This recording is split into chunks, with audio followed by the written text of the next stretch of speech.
Hello दोस्तों, कैसे आप सब। स्वागत है आप लोगों का मेरे नए वीडियो में। दोस्तों, आज हम सीटेट के परीक्षा में पूछे गए सीडीपी के प्रीवियस ईयर क्वेश्चन करने वाले हैं और वो हम चैप्टर वाइज करने वाले हैं। तो इसमें आप लोगों को सीडीपी का chapter wise previous year question मिलने वाला है। तो आप लोग से अनुरोध है कि वीडियो को पूरा जरूर देखिएगा और वीडियो को जो है सो लाइक करके चैनल को सब्सक्राइब जरूर कर लीजिए। तो चलिए बढ़ते हैं बिना किसी देरी के हम अपने पहले क्वेश्चन की तरफ।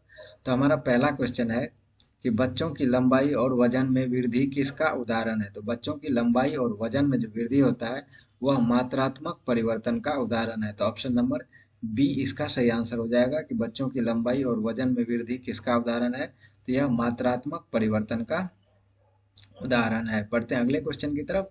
तो हमारा अगला क्वेश्चन है अभिकथन और कारण का। तो अभिकथन है कि जबकि कुछ बच्चे 12 महीने की उम्र में बड़बड़ाना और दो शब्दों का वाक्य बोलना शुरू कर देते हैं, अन्य 20 महीने की उम्र तक ऐसा नहीं करते हैं।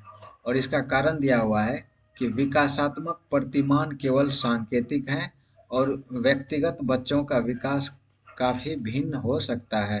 तो इसका जो है सो कथन एवं कारण यह जो है सो दोनों सही है। तो ऑप्शन नंबर बी इसका सही आंसर हो जाएगा कि इसका कथन एवं कारण दोनों सही है। बढ़ते हैं अगले क्वेश्चन की तरफ। तो हमारा अगला क्वेश्चन है क्वेश्चन नंबर 3 की ऐसे ऐसे बच्चे जिन्होंने बहुत कम उम्र से गंभीर मानव सामाजिक अभाव का अनुभव किया है, आमतौर आमतौर पर उसके विकास में देरी या बाधा उत्पन्न होती है और पुनर्वासा के बावजूद विकास के कुछ क्षेत्रों में सुधार अधीनस्थ होने की संभावना है। तो यह अवधि उसमें विकास पर्यावरणीय समर्थन से महत्वपूर्ण रूप से प्रभावित होता है। और यह अवधि क्या कहलाती है। तो यह जो है सो संवेदनशील अवधि कहलाती है। यह अवधि क्या कहलाती है। तो यह संवेदनशील अवधि कहलाती है। अगला क्वेश्चन है क्वेश्चन नंबर 4 कि विकास के किस पहलू में तर्क, चिंतन और समस्या समाधान की व्याख्या की जाती है। तो विकास के किस पहलू में तर्क, चिंतन और समस्या समाधान की व्याख्या की जाती है। तो इसका सही आंसर है ऑप्शन नंबर बी संज्ञानात्मक विकास में। संज्ञानात्मक विकास में जो है सो तर्क, चिंतन और समस्या समाधान की व्याख्या की जाती है। बढ़ते हैं अगले क्वेश्चन की तरफ। तो हमारा अगला क्वेश्चन है अभिकथन है कि बच्चों द्वारा बचपन अलग अलग संस्कृतियों में अलग अलग तरह से अनुभव किया जाता है। तो अभिकथन जो है सो इसका बिल्कुल सही है। उसके बाद है कारण। कारण है कि बच्चों का विकास सार्वभौमिक है। तो कारण इसका गलत है, बच्चों का विकास सार्वभौमिक नहीं है। अभिकथन इसका जो है सो सही है लेकिन कारण गलत है। तो इसका सही आंसर हो जाएगा ऑप्शन नंबर सी। ए सही है लेकिन आर गलत है। बढ़ते हैं हम अपने अगले क्वेश्चन की तरफ। तो हमारा अगला क्वेश्चन है कि निम्नलिखित में से कौन सा स्थूल गतिक कौशल है। इनमें से कौन सा जो है सो स्थूल गतिक कौशल है। तो कागज पर एक बड़े आयत को रूपरेखा के अनुसार काटना, बुनाई, तैरना या एक कागज पर वृत्त को रूपरेखा के अनुसार काटना। तो स्थूल गतिक कौशल क्या होता है। तो स्थूल गतिक कौशल जो है सो ये बड़ी गतिविधियां व क्रियाएं हैं जो शिशु अपनी बाजुओं, पैरों या पूरे शरीर के जरिए करते हैं। तो जिसमें जो सो बालक के पूरे शरीर का उपयोग होता है वह स्थूल गतिक कौशल के अंतर्गत आता है। तो इनमें से किसमें जो है सो पूरे शरीर का उपयोग होगा। तो तैरना इसका सही आंसर हो जाएगा ऑप्शन नंबर सी तैरना, क्योंकि तैरने में हमारे पूरे शरीर का उपयोग होता है। तो ऑप्शन नंबर सी इसका सही आंसर हो जाएगा। उसके बाद बढ़ते हैं हम अपने अगले क्वेश्चन की तरफ। तो हमारा अगला क्वेश्चन है कि भाषा के विकास के लिए संवेदनशील काल कौन सा है। भाषा के विकास के लिए संवेदनशील काल कौन सा होता है। तो वह जो है सो आरंभिक बाल्यावस्था होता है। आरंभिक बाल्यावस्था भाषा के विकास के लिए एक संवेदनशील काल होता है। आरंभिक बाल्यावस्था भाषा के विकास के लिए संवेदनशील काल होता है। अगला क्वेश्चन है विकास का कौन सा क्षेत्र स्वनियमन, प्रदर्शन, भावनाओं को समझने और दर्शाने से संबंधित पहलुओं की बात करता है। तो इसका सही आंसर क्या हो जाएगा। तो इसका सही आंसर हो जाएगा ऑप्शन नंबर ए संवेगात्मक। विकास का कौन सा क्षेत्र जो है सो स्वनियमन, प्रदर्शन, भावनाओं को समझने और दर्शाने से संबंधित पहलुओं की बात करता है? तो संवेगात्मक जो है सो क्षेत्र होता है वह स्वनियमन, प्रदर्शन और भावनाओं को समझने और दर्शाने से संबंधित पहलुओं की बात करता है। तो इसका सही आंसर हो जाएगा ऑप्शन नंबर ए। बढ़ते हैं अगले क्वेश्चन की तरफ। तो हमारा अगला क्वेश्चन है कि बचपन के प्रारंभिक सालों में किसके विकास पर ध्यान केंद्रित करना चाहिए? तो बचपन के प्रारंभिक सालों में किसके विकास पर ध्यान केंद्रित करना चाहिए? तो हमें जो है सो शारीरिक कौशल और उसके बाद सामाजिक कौशल, संज्ञानात्मक क्षमता और संवेगात्मक कौशल, ये सभी पर ध्यान देना चाहिए। तो ऑप्शन नंबर सी इसका सही आंसर है। 1, 2, 3 और 4 इसका सही आंसर हो जाएगा ऑप्शन नंबर सी। बचपन के प्रारंभिक सालों में हमें शारीरिक कौशल, सामाजिक कौशल, संवेगात्मक कौशल और संज्ञानात्मक क्षमता के विकास पर ध्यान केंद्रित करना चाहिए। इसमें अमूर्त तर्क जो है सो इसमें नहीं आता है। तो ऑप्शन नंबर भी इसका नहीं होगा, लेकिन 1, 2, 3, 4 होगा। तो बढ़ते हैं हम अपने अगले क्वेश्चन की तरफ। Question number 10। तो हमारा अगला क्वेश्चन है कि बचपन से वयस्कता के परिवर्तन काल का समय कौन सा है? बचपन से वयस्कता के परिवर्तन काल का समय कौन सा है? बचपन से लेकर वयस्कता तक का जो परिवर्तन काल का समय कौन सा होता है? तो इसका सही आंसर है ऑप्शन नंबर डी, किशोरावस्था। किशोरावस्था बचपन से वयस्कता के परिवर्तन काल का समय होता है। तो ऑप्शन नंबर डी इसका सही आंसर हो जाएगा। अगला क्वेश्चन है, निम्न में से किसके लिए स्थूलगामक कौशल के उपयोग की आवश्यकता होगी? तो इनमें से किसके लिए जो है सो स्थूलगामक कौशल की आवश्यकता होगी? तो स्थूलगामक कौशल की आवश्यकता इनमें से किसके लिए होगी? तो स्थूलगामक कौशल की आवश्यकता होगी हमें पेपर के टुकड़े काटने और चिपकाने के लिए, ब्रश से पेपर पर पेंटिंग करने के लिए, या सुई में धागा डालने के लिए, या चलना और दौड़ना के लिए। तो स्थूल गतिक कौशल वही होता है जिसमें हमारे शरीर के सभी अंगों का उपयोग होता है। तो चलना और दौड़ना इसका सही आंसर हो जाएगा ऑप्शन नंबर डी, चलना और दौड़ना इसका सही आंसर हो जाएगा। बढ़ते हम अपने अगले क्वेश्चन की तरफ। तो हमारा अगला क्वेश्चन है कि निम्नलिखित में से कौन सा स्थूल गत्यात्मक कौशल का उदाहरण है? इनमें से कौन सा जो है स्थूल गत्यात्मक कौशल का उदाहरण है? तो स्थूल गत्यात्मक कौशल का उदाहरण इनमें से कौन सा हो जाएगा? तो इसका सही आंसर है ऑप्शन नंबर डी, खंभे की तरफ फुटबॉल को लात से धकेलना। इसका सही आंसर हो जाएगा ऑप्शन नंबर डी, खंभे की तरफ फुटबॉल को लात से धकेलना। बढ़ते हम अपने अगले क्वेश्चन की तरफ। तो हमारा अगला क्वेश्चन है कि बाल विकास के क्षेत्र में हाल ही के सिद्धांत यह सुझावित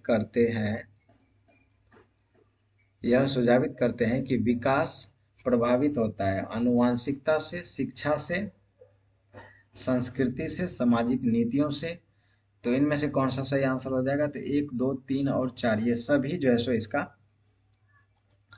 इनमें से सभी इसका सही आंसर हो जाएगा। तो ऑप्शन नंबर डी इसका सही आंसर हो जाएगा, क्योंकि बाल विकास का समान अर्थ होता है बालकों का मानसिक व शारीरिक विकास। बाल विकास का समान अर्थ क्या होता है? तो बालकों का जो है सो मानसिक और शारीरिक विकास होता है। विकास शारीरिक, मानसिक, संज्ञानात्मक, भाषाई इत्यादि होता है। तो विकास का संबंध जो है सो गुणात्मक कुशलता, ज्ञान, तर्क, नवीन विचारधारा तथा परिमाणात्मक में वृद्धि, भार में वृद्धि तथा अन्य दोनों से है। स्किनर के अनुसार विकास एक क्रमिक एवं मंद गति से चलने वाली प्रक्रिया है। स्किनर के अनुसार क्या है? तो विकास एक क्रमिक लेकिन मंद गति से चलने वाली प्रक्रिया है। बढ़ते हम अपने अगले क्वेश्चन की तरफ। तो हमारा अगला क्वेश्चन है कि बाल विकास के क्षेत्र में मस्तिष्क नमनीयता संप्रत्य क्या सुझाता है? बाल विकास के क्षेत्र में मस्तिष्क नमनीयता संप्रत्य का क्या मतलब होता है? तो इसका मतलब होता है बाल्यावस्था और किशोरावस्था का पूरी अवस्था संज्ञानात्मक विकास के लिए संवेदनशील है। बाल्यावस्था और किशोरावस्था का जो है सो पूरा अवस्था संज्ञानात्मक विकास के लिए संवेदनशील अवस्था है। तो ऑप्शन नंबर ए इसका सही आंसर हो जाएगा।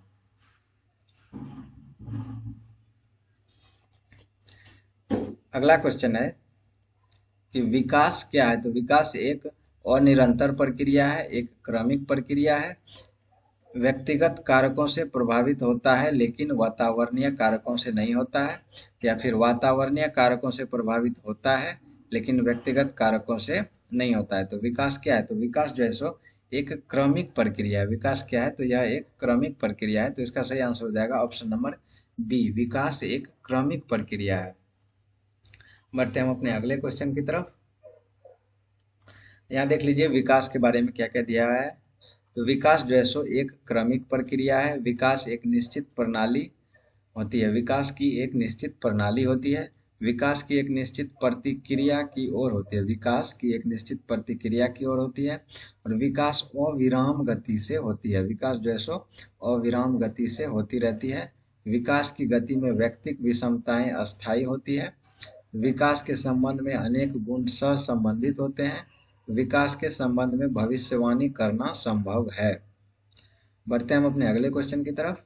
तो हमारा अगला क्वेश्चन है, निम्नलिखित में से कौन सा क्षेत्र बाल विकास का है। इनमें से कौन सा क्षेत्र जो है सो बाल विकास का है। एकीक और अवैज्ञानिक, निर्धारित और अस्थिर, अंतर विषयात्मक और गतिशील, या अस्पष्ट और प्राचीन। इनमें से कौन सा क्षेत्र जो है सो बाल विकास का है। तो ऑप्शन नंबर सी इसका सही आंसर हो जाएगा कि अंतर विषयात्मक और गतिशील, यह जो है सो बाल विकास का क्षेत्र है। बढ़ते हम अपने अगले क्वेश्चन की तरफ। तो अगला क्वेश्चन है कि बाल विकास की अवधि का सही क्रम कौन सा है। बाल विकास की अवधि का इनमें से सही क्रम कौन सा है। तो सबसे पहले हम गर्भावस्था आ जाता है। तो सबसे पहले क्या आ जाता है। तो सबसे पहले गर्भावस्था आ जाता है। तो ऑप्शन नंबर ए तो नहीं होगा। उसके बाद आता है गर्भावस्था के बाद क्या आ जाता है। तो गर्भावस्था के बाद शिशुआ अवस्था आता है। गर्भावस्था के बाद शिशु अवस्था आता है और शिशु अवस्था के बाद पूर्व बाल्यावस्था आता है और उसके बाद मध्य बाल्यावस्था, लास्ट में किशोरावस्था आता है। तो ऑप्शन नंबर डी इसका सही आंसर हो जाएगा। अगला क्वेश्चन है, बाल्यावस्था एक शुरुआती दौर भावनात्मक विकास के लिए एक डैश काल होता है। बाल्यावस्था का शुरुआती दौर भावनात्मक विकास के लिए कौन सा काल होता है। तो शुरुआती दौर जो है सो बाल्यावस्था का वह भावनात्मक विकास के लिए संवेदनशील काल होता है। तो ऑप्शन नंबर ए इसका सही आंसर हो जाएगा। अगला क्वेश्चन है अभिकथन और कारण का। अभिकथन है कि शिक्षकों को बाल विकास की गहन समझ होनी चाहिए। शिक्षकों को बाल विकास की गहन समझ होनी चाहिए। तो अभिकथन जो है सो बिल्कुल सही है। उसका तर्क है कि बच्चों के विकास और अधिगम प्रक्रिया के बारे में जानकर शिक्षक शिक्षा को अर्थपूर्ण और रोचक बना सकते हैं। तो इसका तर्क भी बिल्कुल सही दिया हुआ है। तो अभिकथन और तर्क दोनों सही है। तो इसका सही आंसर क्या हो जाएगा। तो इसका सही आंसर हो जाएगा ऑप्शन नंबर ए। अभी ए और आर दोनों सही है और आर ए की सही व्याख्या करता है। बढ़ते हम अपने अगले क्वेश्चन की तरफ। तो हमारा अगला क्वेश्चन है कि निम्नलिखित में से कौन सकल मोटर कौशल का एक उदाहरण है। इनमें से कौन सा जो है सकल मोटर कौशल का उदाहरण है। तो पहले तो देख लीजिए कि सकल गतिक कौशल या सकल मोटर कौशल क्या होता है। तो इसमें शरीर की बड़ी मांसपेशियां शामिल होती है। इसमें जो है सो शरीर की बड़ी मांसपेशियां शामिल होती है, जैसे कि दैनिक शारीरिक गतिविधियां, चलना, दौड़ना, फेंकना सकल गतिक कौशल की गतिविधियां है। तो इसका सही आंसर क्या हो जाएगा। तो इसका सही आंसर हो जाएगा ऑप्शन नंबर ए, फुटबॉल को किक करना। फुटबॉल को किक करना, ऑप्शन नंबर ए इसका सही आंसर हो जाएगा कि फुटबॉल को किक करना। अगला क्वेश्चन है, बौद्धिक क्षमता जैसे कि कल्पना, समालोचनात्मक सोच और परासंज्ञान की चर्चा परोक्ष रूप से विकास के क्षेत्र के डैश के अंतर्गत आती है। बौद्धिक क्षमता जैसे कि कल्पना, समालोचनात्मक सोच और परासंज्ञान की चर्चा परोक्ष रूप से विकास के डैश क्षेत्र के अंतर्गत आती है। तो यह जो है सो विकास के संज्ञानात्मक क्षेत्र के अंतर्गत आती है। तो इसका सही आंसर हो जाएगा ऑप्शन नंबर डी, यह विकास के संज्ञानात्मक क्षेत्र के अंतर्गत आता है। बढ़ते हम अपने अगले क्वेश्चन की तरफ। हमारा अगला क्वेश्चन है कि क्रांतिक अवधि के संप्रत्य की क्या अवधारणा है। क्रांतिक अवधि के संप्रत्य की क्या अवधारणा है। तो विकास के दौरान अपरिवर्तनीय क्षति, ऑप्शन नंबर ए इसका सही आंसर हो जाएगा कि क्रांतिक अवधि के संप्रत्य की जो है सो अवधारणा ये है कि विकास के दौरान अपरिवर्तनीय क्षति होती है। क्रांतिक अवधि क्या है। तो क्रांतिक अवधि सभी व्यक्तियों के लिए सीखने की एक महत्वपूर्ण अवधि होती है। क्रांतिक अवधि क्या होती है। तो यह सभी व्यक्तियों के लिए सीखने की एक महत्वपूर्ण अवधि होती है। यह महत्वपूर्ण अवधि आमतौर पर लगभग 2 वर्ष की उम्र में प्रारंभ होती है।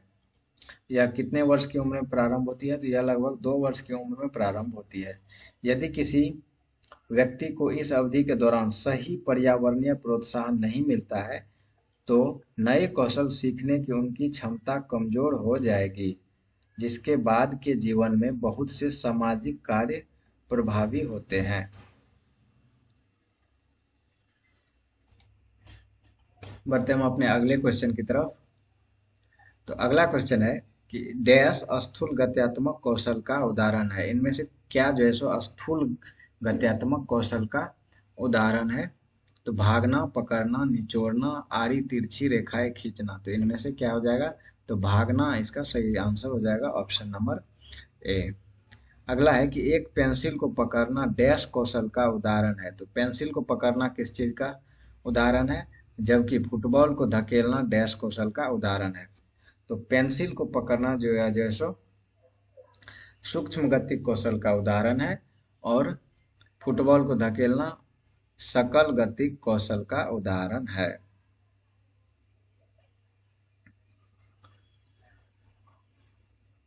अगला क्वेश्चन है कि कथन है कि अभिभावकों को बाल्यावस्था देखभाल से संबंधित चर्चा में शामिल करना चाहिए। तो क्या अभिभावक को बाल्यावस्था की देखभाल से संबंधित चर्चा में शामिल करना चाहिए। तो यह जो है सो अभिकथन बिल्कुल सही है। उसके बाद तर्क है कि बाल विकास पारिवारिक परिवेश से प्रभावित होता है। तर्क भी बिल्कुल सही है। तो इसका सही आंसर हो जाएगा ऑप्शन नंबर ए और आर दोनों सही है तथा आर ए की सही व्याख्या करता है। अगला क्वेश्चन है, हालांकि विकास के विभिन्न क्षेत्र विद्यार्थियों की योग्यताओं का वर्णन करते हुए पारस्परिकता करते हैं, फिर भी निम्न में से विकास का कौन सा क्षेत्र मुख्य रूप से व्यक्तियों के अपने और दूसरे के कार्यों और व्यवहारों पर तर्क की प्रवृत्ति का अध्ययन करता है। तो इनमें से कौन सा इसका सही आंसर हो जाएगा। तो इसका सही आंसर है ऑप्शन नंबर बी, नैतिक विकास। ऑप्शन नंबर बी इसका सही आंसर हो जाएगा। बढ़ते हैं अगले क्वेश्चन की तरफ। तो अगला क्वेश्चन है कि यद्यपि विकास के क्षेत्रों का कुछ आयामों में परस्पर व्यापन होता है, तथापि निम्नलिखित में से विकास का कौन सा क्षेत्र विशिष्ट रूप से स्वयं एवं दूसरों के बारे में भावनाओं की प्रगति अनुक्रम का अध्ययन करता है। स्वयं एवं दूसरे के बारे में भावनाओं की प्रगति अनुक्रम का अध्ययन करता है। तो यह जो है सो संवेगात्मक विकास के अंतर्गत होता है। तो इसका सही आंसर हो जाएगा ऑप्शन नंबर डी। अगला क्वेश्चन है कि हालांकि विकास के क्षेत्र एक दूसरे से संबंधित होते हैं, फिर भी बौद्धिक क्षमताएं जैसे कि तार्किक विचार इत्यादि को विकास के किस क्षेत्र के अंतर्गत सापेक्ष रूप से पढ़ा जाता है।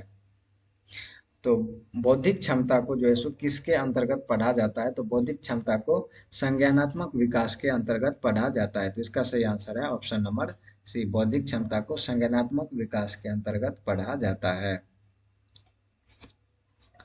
बढ़ते हैं अगले क्वेश्चन की तरफ। तो अगला क्वेश्चन है कि विकास निम्न में से किस पर निर्भर है। विकास जो है इनमें से किस पर निर्भर होता है। तो विकास आनुवांशिक प्रवृत्तियां इस पर निर्भर होता है। उसके बाद सामाजिक सांस्कृतिक प्रथाओं पर भी निर्भर होता है और भौतिक वातावरण पर भी निर्भर होता है। तो विकास जो है सो ये इन तीनों पर निर्भर होता है। तो इसका सही आंसर हो जाएगा ऑप्शन नंबर डी विकास इन तीनों पर निर्भर होता है। अगला क्वेश्चन है, मानवीय क्षमता जैसे कि बुद्धि, समस्या समाधान और समालोचनात्मक चिंतन का सापेक्ष रूप से विकास के किस क्षेत्र के अंतर्गत अध्ययन किया जाता है? तो इसका अंतर अध्ययन जो है सो संज्ञानात्मक क्षेत्र के अंतर्गत किया जाता है। तो ऑप्शन नंबर सी इसका सही आंसर हो जाएगा कि इन सभी का अध्ययन संज्ञानात्मक विकास के अंतर्गत किया जाता है। तो दोस्तों आज हमने 30 क्वेश्चन कर लिया है और इसके बाद जो है सो हम 31 नंबर क्वेश्चन से अगले वीडियो में करने वाले हैं। और इसमें जैसे कि आप यहाँ पर देख सकते हैं लगभग में कि इस चैप्टर में जो है सो अच्छे खासे प्रश्न दिए हुए हैं और ये सभी प्रश्न मैं आप लोगों को करवाने वाला हूँ और यह आप लोगों के लिए बहुत ही ज़्यादा महत्वपूर्ण भी होने वाला है, क्योंकि सीटेट के एग्ज़ाम में प्रीवियस ईयर क्वेश्चन का बहुत ज़्यादा वेटेज होता है। तो आप लोगों से रिक्वेस्ट है कि अगर आप लोगों ने वीडियो को लास्ट तक देखा है तो वीडियो को लाइक करके चैनल को सब्सक्राइब जरूर कर लीजिए। तब तक के लिए जो है सो आप लोगों को थैंक यू, मिलेंगे अगले वीडियो में। धन्यवाद।